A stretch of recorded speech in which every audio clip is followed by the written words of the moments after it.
बहुत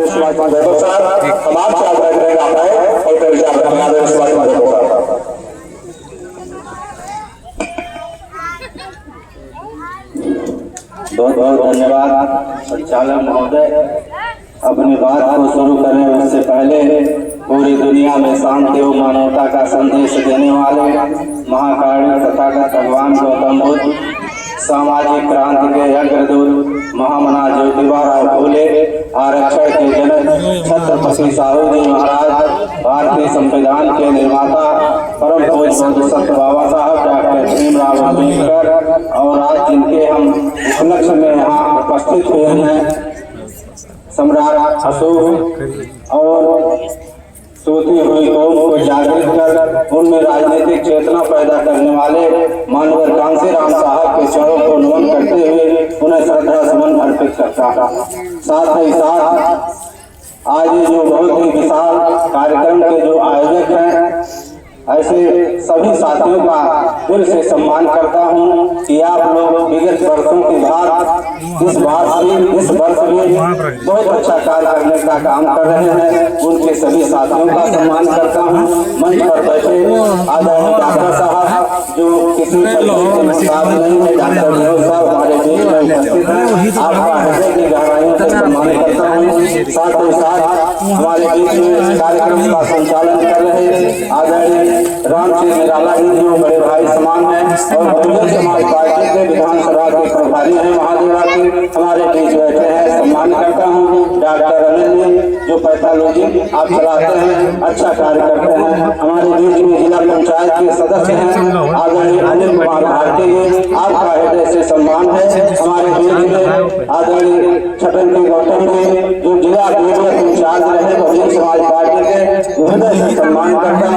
हमारे मास्टर साहब सतराम मास्टर साहब हमेशा इस उम्र में जब आपको देखता हूँ तो निश्चित रूप से नई ऊर्जा संचालित होते हैं कि आपको जहाँ भी बुलाया जाता है आप आने का काम करते हैं। आदरणीय मास्टर साहब हमारे बीच में आदरणीय शैक्षणिक गुरु हमारे रहे रामकृष्ण मास्टर साहब, भाई छोटे भाई समान मुगम जी जो गाना के पूर्व प्रधान भी रहे हमारे बीच उपस्थित हैं। आदरणीय जगदीश चौधरी जो अभी हम लोगों के बीच अपनी बात रखने का काम कर रहे हैं। सुभाष मास्टर साहब बेटे समान जो अभी गीत गाने का काम करते हैं। साधना गौतम जी हमारे बहुत ही बुजुर्ग और हमेशा ऊर्जावान बने रहने के लिए हम लोगों को प्रेरणा देते हैं। आदरणीय मालती राम जी, राम सिंह राव जी, हमारे सभी साथी उपस्थित माताएं और बहनें सबका सम्मान करते हुए अपनी बात को कम समय में रखना चाहूँगा। इस नाते की बहुत सारे विद्वानों ने अपनी बात को रख सकते हैं और आगे लोगों को रखने की जरूरत है, रखेंगे भी। तो विद्वानों के पहले और विद्वानों की बात बोलने में थोड़ा सा असावधानी होती है, लेकिन कुछ बात रखने का प्रयास करूंगा। मेरे साथियों, ये धर्म अशोक विजयदशमी क्यों प्रचलित है, बहुत सारे लोगों ने बताने का काम किया है। उसी के मध्य में कुछ बात करना चाहता हूँ कि मैं पहले तो आप लोगों को बता दूं कि धर्म और धर्म, पहले बता दूं धर्म और धर्म ये दोनों दो चीजें हैं, एक नहीं। धर्म क्या है? कोई भी अगर महान हुआ है, अगर कोई भी महान हुआ है तो उसके जीवन में कुछ ना कुछ घटनाएं घटी हैं, कोई ना कोई विचारधारा उसके अंदर आई है, तब जाकर के वो विचार को जब ग्रहण किया तब महान हुआ है।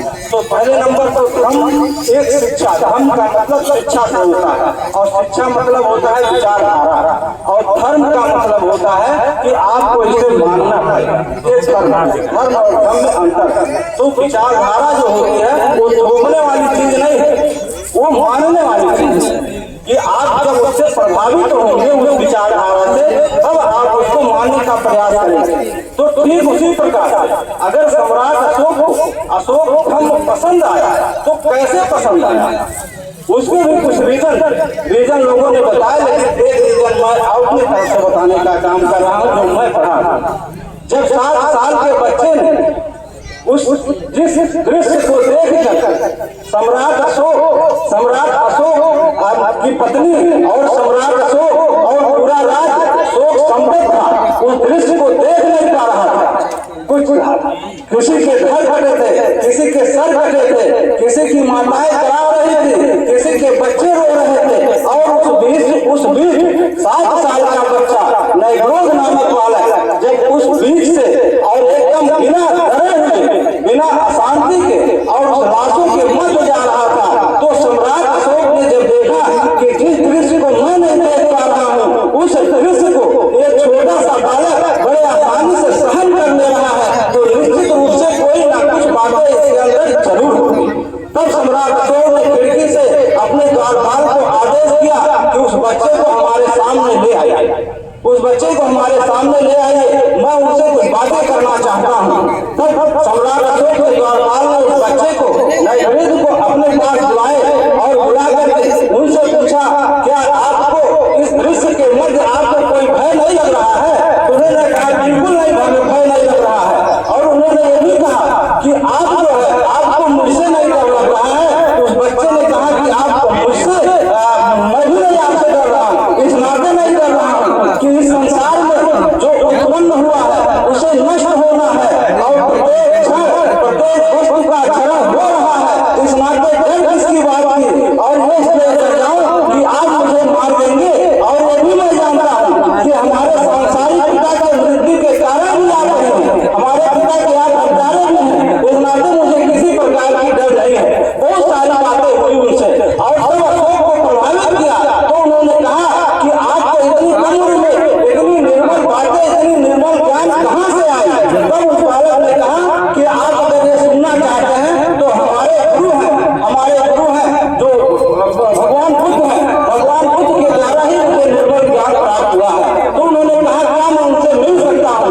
तो उन्होंने कहा आप बिल्कुल मिल सकते हैं। घटनाएं घटी, गालीपुर कृष्ण से उनकी बात हुई और फिर जाकर के उन्होंने जब उनकी विचारधारा से जब रहे हुए उनकी बात को सुने, तब उनकी विचारधारा उनको प्रभावित की, तब ना उनको धर्म को ग्रहण किया।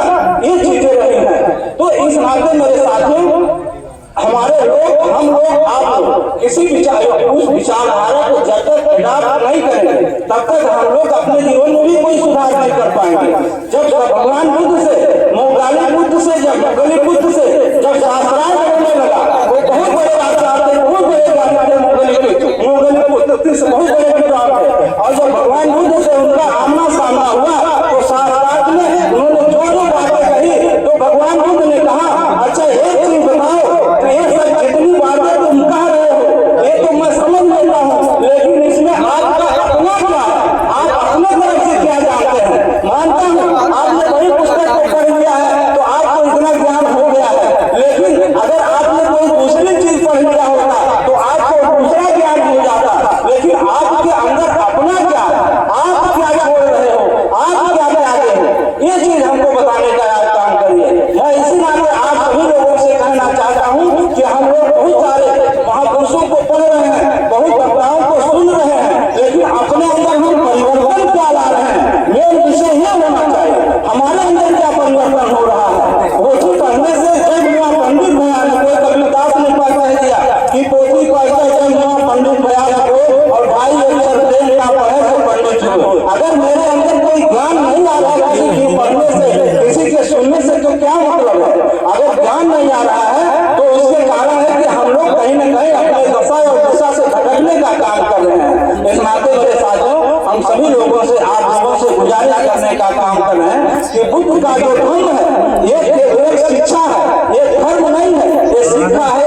किसी जाति के विरोधी नहीं थे, वो केवल जातिवाद के विरोधी थे, जाति के विरोधी नहीं थे। हमेशा वो सम्मान पाने के लिए लड़ाई लड़ते थे। उनका यही नारा था कि जियो और जीने दो, ये नारा दिया था। इसी के आगे, इसी के तहत हमारे महापुरुषों ने काम करने का काम किया और उसी के तहत हमको आज जो भी आजादी मिलने का काम हो रहा है वो उन्हीं की देन है।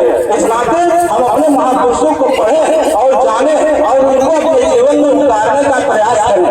और आज हम लोग थोड़ा बहुत अपने महापुरुषों को समझे और माननीय कांशीराम साहब ने अपना जो अथक परिश्रम किया, उस परिश्रम के तहत हम लोगों को बहुत सारी चीजें मिलने का काम हुआ और थोड़ा बहुत हम लोग उस परिश्रम से भटक गए हैं।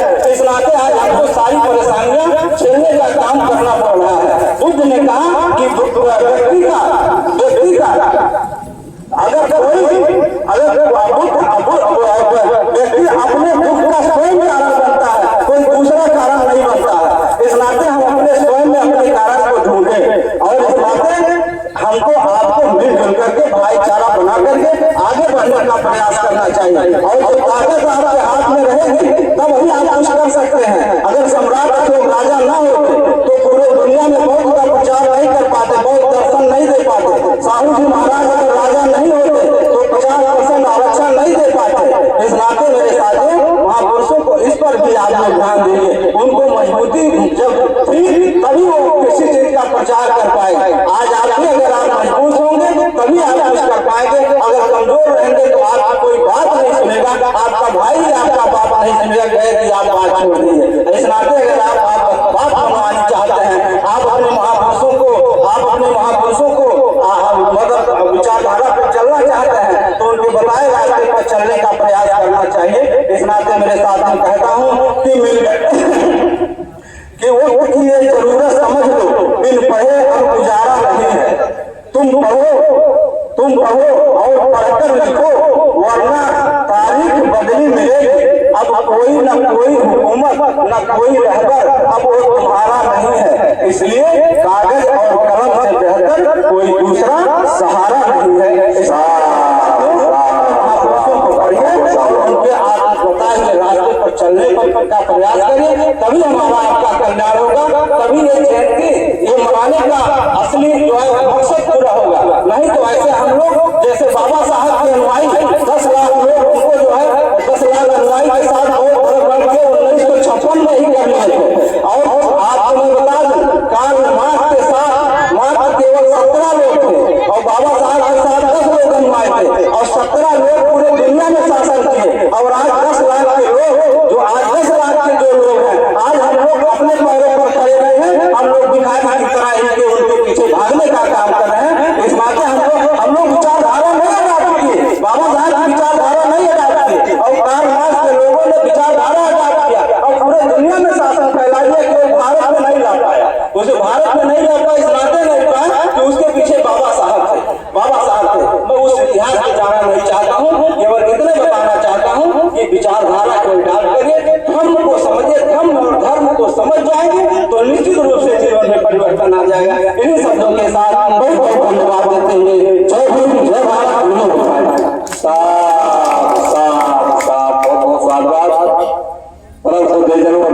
आप जो है परम संदेश बहुत साथ समय थे। अब अगली वक्ता के रूप में हमारे बीच उपस्थित है माननीय सम्मानित परम संदेश डॉक्टर जन बाबू यादव जी। हम आपसे आग्रह करें आप आए अपने विचार को रखें। आदरणीय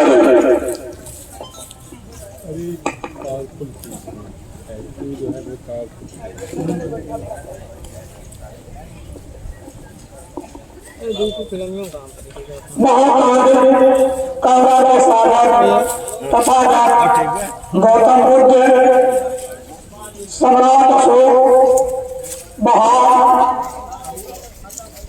संत कबीर, संत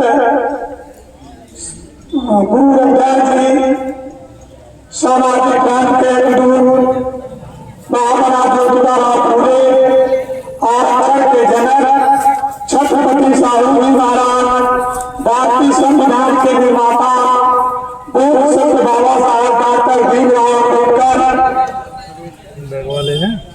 सोई हुई को जलाने वाले माननीय कांशीराम सब तो रहता है। अध्यक्ष संघ के संस्थापक बैठने में रामचरण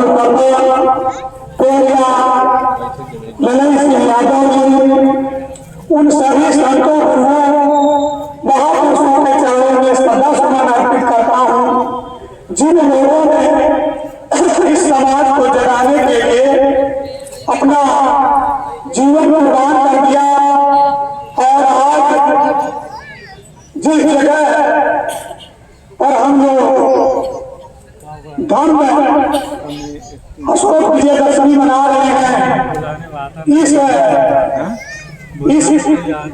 क्षेत्र के और यहाँ बुद्ध विहार के संस्थापक आदरणीय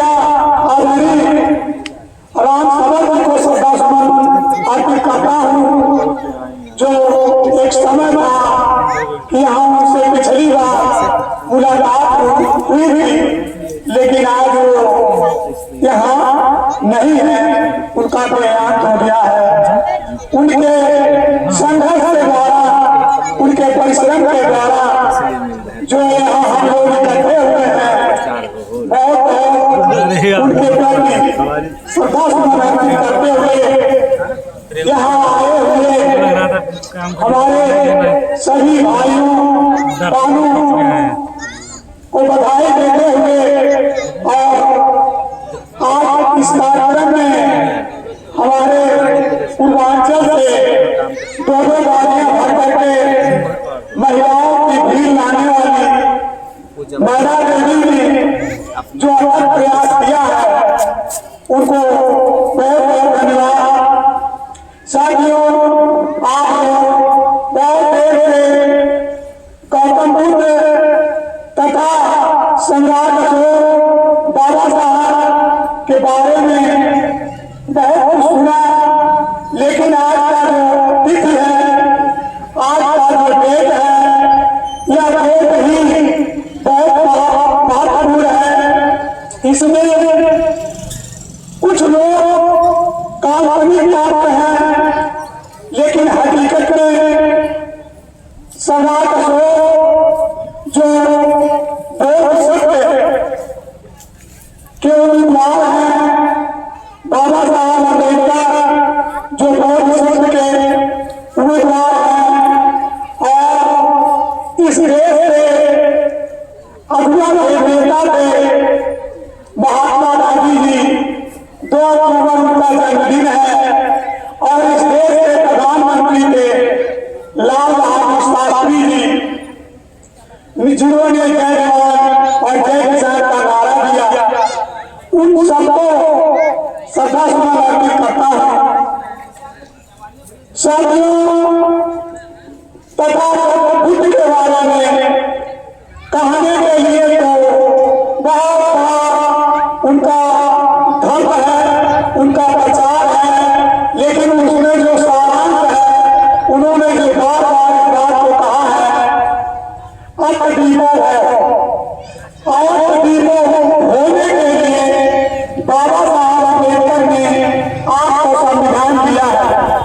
संविधान के द्वारा ही अपना प्रकाश खुद बन सकते हैं, और उन्होंने अंधविश्वास और पाखंड के बारे में जो कहा है, किसी बात को आप तब तक न मानो जो लोग कहते हैं कि हमने नहीं। तथागत बुद्ध ने कहा कि इस बात को आप तब तक मत माने जब तक कुछ लोग कहते हैं कि फला महापुरुष ने कहा है, फला ऋषि ने कहा है, और यह भी कहे हैं कि फला ग्रंथ में लिखा है, मोटी मोटी पुस्तकों में लिखा है, और उन्होंने कहा कि परंपरा से चली आ रही है और हमारे देश में बहुत से लोग मानते हैं। उन्होंने कहा इन सारी बातों को आप कब माने तब के कसौटी पर और अपने विवेक के द्वारा प्राणी बात के लिए जो कल्याणकारी हो, तब उस बात को आप माने, और जब तक ये सत्य नहीं होता तब तक उस बात को न माना। उन्होंने कहा कि हमारे पास 5 ज्ञान इंद्रियां हैं, आपको झूठे आडंबर में फंसाया है, झूठी झूठी बातों को धर्म बताया है, उनको समझाने के लिए उनसे तमाम लोगों ने सवाल किया कि भला है, ईश्वर है, आत्मा है, परमात्मा है, यानी विश्वास की जितनी बातें हैं ये सारा मजमून से किया, तो उन्होंने सही कर दिया। और आप लोगों को ही समझना है, क्या समझना है? उनके पास भी और आप सभी लोगों के पास भी 5 ज्ञान इंद्रियां हैं। जिस तरह से उन्होंने पंचशील दिया है उसी तरह 5 ज्ञान इंद्रियों के भी बारे में बताया है। सबसे 5 ज्ञान इंद्रियों में आपकी आंख है, नंबर 1 पर आंख है। आप आंख का देख करके सत्य और असत्य की जानकारी कर सकते हैं, और आंख से देख करके उसके बाद कान से सुन करके, दूसरी ज्ञान इंद्री है कान से सुन करके। आंख सुन करके मान लीजिए आंख से दिखाई नहीं दे रहा है, एक आंख वाली इंद्री काम करना बंद किया तो आपके कान वाली इंद्री बताएगी, सुनेगी, समझेगी और उसमें आपको मालूम हो जाएगा। और उसके बाद तीसरी ज्ञान इंद्री है सूंघ करके, नाक से सूंघ करके आप समझ सकते हैं कि सत्य और असत्य एक गंदगी का है या खुशबू है। नाक से भी एक ज्ञान इंद्री 3 हो गई, और चौथी ज्ञान इंद्री है जीभ। नमक और चीनी दोनों सफेद होते हैं और एक साथ रख दीजिए, आप देख करके नहीं बता सकते कि कौन नमक है कौन चीनी है। सुन करके कोई कहे नमक रखा है या चीनी रखा है, इसमें भी नहीं जान सकते, सूंघ करके नहीं समझ सकते। लेकिन आप जीभ से जो चाटेंगे तो नमक का स्वाद और चीनी का स्वाद अलग हो जाएगा। आपकी एक ज्ञान इंद्री है जीभ, और 5वीं ज्ञान इंद्री है आपकी त्वचा, आपकी शरीर। आप अपने शरीर से अनुभव कर सकते हैं हवा चल रही है कि नहीं हवा चल रही है। इस तरह से उन्होंने तमाम कर्म के द्वारा और तर्क के द्वारा इन अंधविश्वास को, इन पाखंड को, इन देवी देवता और ईश्वर को स्वतः समाप्त करने के लिए अद्भुत का नारा दिया। तो इसीलिए आप लोगों से कह रहा हूं, कोई कुछ भी कह रहा है, सबसे पहले अपने ज्ञान इंद्रियों से उसको झांकें और देखें। और साथियों, आपका रास्ता रोकने के लिए, सत्य का बात रोकने के लिए, असत्य के मार्ग पर चलने वाले पहले भी थे। इतिहास बहुत लंबा है, इतिहास के बारे में, अपने महापुरुषों के बारे में बताने में समय लगा। तो साथियों, महापुरुषों के बारे में, इतिहास के बारे में ज्यादा ना कुछ करके केवल आज की जो परिस्थिति है, आज की परिस्थिति है जो संविधान के साथ में खिलवाड़ किया जा रहा है। संविधान की रक्षा करने के लिए आपको बाबा साहब ने सबसे पहले आपको यह अपने दिल से, अपने दिमाग से ये भय निकाल दीजिए। क्या भय निकाल दीजिए? आपके अंदर जो भय होगी कि अगर हमको राष्ट्रपति की कुर्सी पर बैठा दिया जाए तो हम क्या कर पाएंगे, ये भय निकाल दीजिए। आपको राष्ट्रपति की कुर्सी पर बैठा दिया तो आप सब कुछ कर सकते हैं। आपको प्रधानमंत्री की कुर्सी पर बैठा दिया जाए तो आप सब कुछ कर सकते हैं, क्योंकि आपका साथ आपको छाया की तरह, आपके शरीर की तरह, जिस तरह से आपका शरीर आपका साथ दे रहा है, उसी तरह संविधान आपका साथ दे रहा है। आपको प्रधान से लेकर के और प्रधानमंत्री की कुर्सी पर बैठा दिया जाए, किसी भी कुर्सी पर बैठा दिया जाए, उस कुर्सी पर बैठते ही आप उस कुर्सी का संचालन